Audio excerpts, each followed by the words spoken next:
Frères et sœurs en Christ, shalom, shalom, shalom. Ce soir, nous allons écouter une petite exhortation que je voudrais vous donner. Je suis le révérend Esdras Koudou, docteur. Je suis le président du collectif des pasteurs de Dabou. Je suis également le président fondateur des églises évangéliques de la gloire de Jésus-Christ. Alors, l'exhortation que je vais vous donner, c'est par rapport à la situation que le monde entier traverse sous l'influence de la Covid-19. Gloire à Dieu. Alors, pour cela, nous allons prendre la prophétie de Jésus-Christ dans Luc 17, du verset 26 au verset 30. Vous savez que Luc, le médecin, était originaire d'Antioche, de Syrie. Il était médecin. Il n'était pas apôtre de Jésus. Mais Luc a marché avec l'apôtre Paul. Alléluia. Alors ici, je vais lire ce passage. Verset 26. Ce qui arriva du temps de Noé arrivera de même au jour du Fils de l'homme. Les hommes mangeaient, buvaient, se mariaient et mariaient leurs enfants jusqu'au jour où Noé entra dans l'arche. Le déluge vint et les fit tous périr. Ce qui arriva du temps de Lot arrivera pareillement. Les hommes mangeaient, buvaient, achetaient, vendaient, plantaient, bâtissaient. Mais le jour où Lot sortit de Sodome, une pluie de feu et de soufre tomba du ciel et les fit tous périr. Il en sera de même le jour où le Fils de l'homme paraîtra. En ce jour-là, que celui qui sera sur le toit et qui aura des effets dans la maison ne descende pas pour les prendre. Et que celui qui sera dans les champs ne retourne pas non plus en arrière. Souvenez-vous de la femme de Lot. Gloire à Dieu. On va s'arrêter là. Alors le thème que je vous propose ce soir pour cette exhortation, c'est 2020, une année d'avertissement par Dieu. Vous savez, 2020, ça sonne bien. Des hommes ont pensé que 2020, ça faisait 20 sur 20. Moi, j'ai reçu des, comment on appelle ça, des SMS où des gens ont dit 2020, cette année, il faut que tu aies 20 sur 20 de bonheur. Mais c'est tout le contraire que nous voyons. C'est au cours de cette année qu'il y a plus de morts. L'année n'est même pas encore terminée. Nous avons déjà des milliers de morts. Gloire à Dieu. Bien-aimés, je fais cette exhortation pour attirer l'attention de tous ceux qui se disent être humains. Nous sommes vers la fin des temps. Toutes les prophéties concernant la fin du monde, les prophéties qui ont été données sont accomplies. Aujourd'hui, il n'y a plus de prophéties en cours. Nous attendons l'enlèvement. Que celui qui a des oreilles entende. Voyez, Jésus avait dit qu'avant que cela n'arrive, il faudrait que la parole de Dieu soit prêchée à une échelle trop élevée. Aujourd'hui, la parole de Dieu est prêchée partout, dans les villes, dans les villages, dans les campements, dans les hameaux. Personne ne peut dire qu'il n'a pas entendu parler de Jésus. Personne ne peut dire qu'il n'a jamais entendu parler de Jésus. Nul n'est excusable par rapport à cela. Gloire à Dieu. La parole de Dieu a été prêchée partout. Ça a été accompli. Il y a une autre prophétie, Jésus a dit, quand vous attendrez des bruits de guerre, mais bien sûr, les bruits de guerre, on en a entendu, même ici en Côte d'Ivoire. Notre pays a connu la guerre, ce n'est pas encore fini. Un peu partout, il y a les guerres. Cette prophétie aussi s'est accomplie. Jésus a parlé de la famine. Ça aussi, cette prophétie s'est accomplie. Il a parlé des fléaux. Il y a eu des invasions d'insectes un peu partout.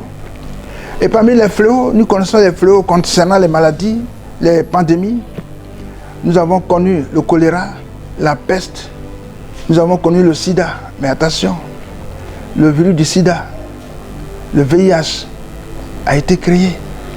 Voyez-vous, depuis le déluge, Dieu avait pris la résolution de ne plus faire venir un fléau. Donc tout ce qui arrive là ne vient pas de Dieu. La parole de Dieu est vérité, Jean 17, 17. Alléluia. Il a dit dans Proverbe 8 au verset 8, toutes les paroles de ma bouche sont justes, elles n'ont rien de faux ni de détourné. Dieu, ce qu'il dit là, c'est correct. Il a dit qu'il n'allait jamais maudire, n'allait plus jamais maudire le monde. Et donc, si ces fléaux arrivent, cela ne vient pas de Dieu. Gloire à Dieu. Le sida est arrivé, on vit aujourd'hui avec le sida. En ce moment précis, c'est la Covid-19. Oui, on dit la Covid-19 à cause de la pandémie, la Covid-19. Alléluia. Alors aujourd'hui, des milliers de personnes meurent. Jésus l'avait prédit. Dans sa préscience, Dieu a dit que quand vous allez voir ces choses, dites-vous que la fin n'est pas loin. La fin est presque arrivée. Alléluia. Alors je fais cette exhortation pour motiver les enfants de Dieu, ceux qui sont déjà chrétiens, ceux qui ont reçu Jésus comme leur sauveur et leur Seigneur. Je voudrais leur dire de redoubler d'ardeur et de continuer de marcher selon la voie de Dieu. L'Éternel Dieu nous a demandé d'évangéliser. Ça, c'est la première chose qu'il faut faire. Et il a dit dans Matthieu 28 du verset 19 au verset 20, allez, faites de toutes les nations des disciples, les baptisant au nom du Père, du Fils et du Saint-Esprit, et enseignez-leur à observer tout ce que je vous ai prescrit. Et voici, je suis avec vous tous les jours jusqu'à la fin du monde. La parole de Dieu est vérité.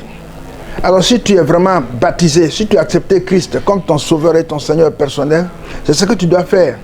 Ne reste pas chez toi. Ceux qui n'ont pas Jésus ne savent pas ce qui se passe. Mais toi, la parole de Dieu est claire.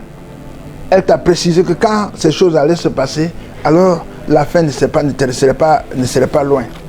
Et la Bible dit dans Osée 4, verset 6, Dieu dit, mon peuple périt par manque de connaissance.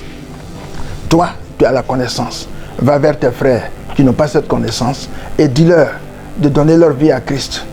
Ça, c'est la première chose qu'il faut faire. La deuxième chose, bien-aimé, il faut continuer, il faut persévérer dans la prière. La Bible dit dans Colossiens 4, verset 2, persévérer dans la prière, veillez-y avec des actions de grâce.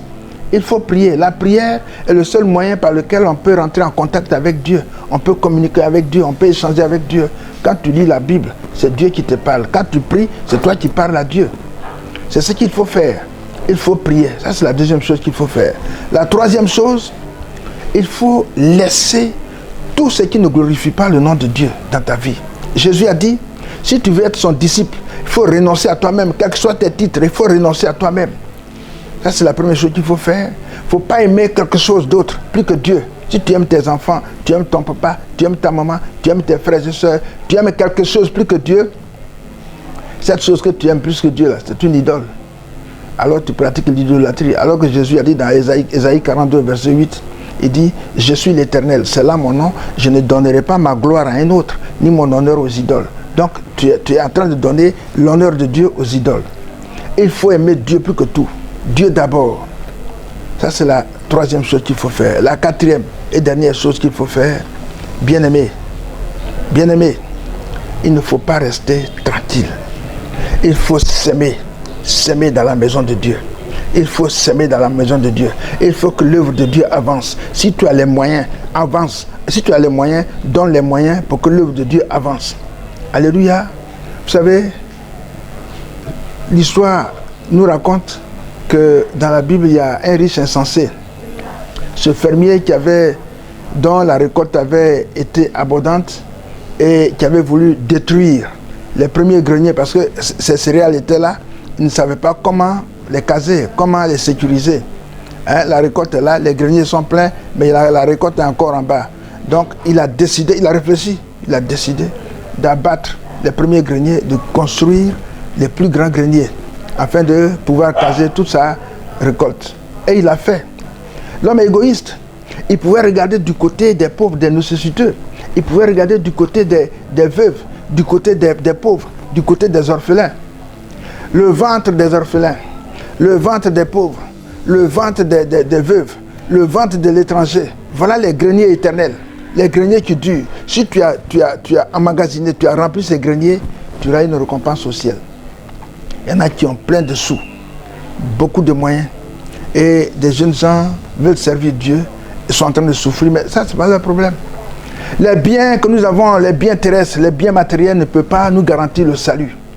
Bien-aimé, si c'est ton cas, il faut aider les jeunes gens à glorifier le Seigneur. Maintenant, toi, un incrédule, toi qui n'as pas encore accepté Christ comme ton Seigneur et ton Sauveur, c'est à toi que je m'adresse. Il faut regarder. Les gens meurent maintenant par milliers. La dernière fois, la semaine dernière, on nous a dit qu'aux États-Unis, il y a eu 3216 personnes qui sont mortes en 24 heures, en une seule journée. 3216 personnes. Et l'autre fois, c'était 838 personnes en Espagne qui étaient décédées le même jour. Un seul jour, même jour. Imaginez 3216 cercueils alignés. Ça ne s'est jamais produit. La mort arrive. Ézéchiel 7, verset 7. Et ton tour arrive. Est-ce que tu es prêt? Tu es incrédule. Mais qui va te parler et puis tu vas changer d'avis? Nous, c'est notre rôle, nous les hommes de Dieu. Je suis en train de te dire que ton tour arrive. Est-ce que tu es prêt à rencontrer ton Dieu? Bien-aimé, c'est l'exhortation que je voulais vous apporter. Que Dieu vous bénisse.